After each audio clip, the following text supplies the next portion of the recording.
അസ്സലാമു അലൈക്കും. ബഹുമാനപ്പെട്ട ഉസ്താദുമാരെ, രക്ഷിതാക്കളെ, SSF സാഹിത്യോത്സവിന്റെ ഈ വർണ്ണാഭമായ വേദിയിൽ കഥ കേൾക്കാനെത്തിയ എന്റെ സ്നേഹനിധികളായ കൂട്ടുകാരെ, അറിവും ആനന്ദവും പെയ്തിറങ്ങുന്ന ഈ വേദിയിൽ ഒരു കൊച്ചു കഥ പറയാനാണ് ഞാനിവിടെ വന്നത്. എന്റെ കഥയുടെ പേര് പട്ടിണിയുടെ തായ്വര.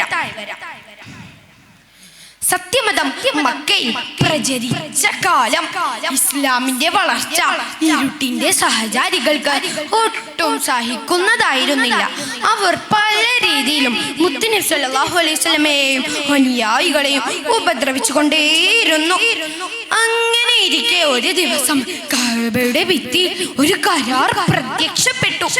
മുത്തുനബി സല്ലല്ലാഹു അലൈഹി വസല്ലമയുമായും അവിടുത്തെ കുടുംബവുമായും യാതൊരു തരത്തിലുള്ള ഇടപാടും പാടില്ല എന്നായിരുന്നു ആ കരാറിൽ ഉണ്ടായിരുന്നത്. സത്യനിഷേധികളെല്ലാം ആ കുടുംബത്തെ ബഹിഷ്കരിക്കാൻ തീരുമാനിച്ചു. അങ്ങനെ മുത്തുനബി സല്ലല്ലാഹു അലൈഹി വസല്ലമയും കുടുംബവും അബൂ ത്വാലിബിന്റെ ആ തായ്വരയിൽ ഒറ്റപ്പെട്ടു. അതൊരു തടവറയായിരുന്നു. മതിലുകളില്ലാത്ത എന്നാൽ ക്രൂരതകൾ ചുറ്റി വലിഞ്ഞ മണൽക്കാടിന്റെ തടവറ. ഭക്ഷണം ലഭിക്കാതെ അവർ ചില പോലും ഭക്ഷിക്കേണ്ട അവസ്ഥ. അങ്ങനെ ദിവസങ്ങൾ കടന്നുപോയി. ഒരു ദിവസം ഖദീജ ബീവി വിശപ്പ് സഹിക്കാൻ കഴിയാതെ തളർന്നു വീഴുന്നത് മുത്തുനബി സല്ലല്ലാഹു അലൈഹി വസല്ലമയുടെ ശ്രദ്ധയിൽപ്പെട്ടു. താൻ കാരണം തന്റെ പ്രിയതം അനുഭവിക്കുന്ന കഷ്ടപ്പാടുകൾ ഓർത്ത് മുത്തുനബി സല്ലല്ലാഹു അലൈഹി വസല്ലമയുടെ കണ്ണുകൾ നിറഞ്ഞു. അവിടുന്ന് മുത്തുനബി സല്ലല്ലാഹു അലൈഹി വസല്ലമയെ സമാധാനിപ്പിച്ചുകൊണ്ട് ഖദീജ ബീവി പറഞ്ഞു, നബിയേ, അങ്ങയുമായുള്ള ഈ കഷ്ടപ്പാട് എനിക്ക് സ്വർഗത്തെക്കാൾ പ്രധാനപ്പെട്ടതാണ്. ആ പട്ടിണി 3 വർഷക്കാലമാണ് നീണ്ടു നിന്നത് കൂട്ടുകാരെ. എത്ര ത്യാഗങ്ങൾ സഹിച്ചിട്ടും ഒരാള് പോലും സത്യമതം കൈവിടാൻ തയ്യാറായില്ല.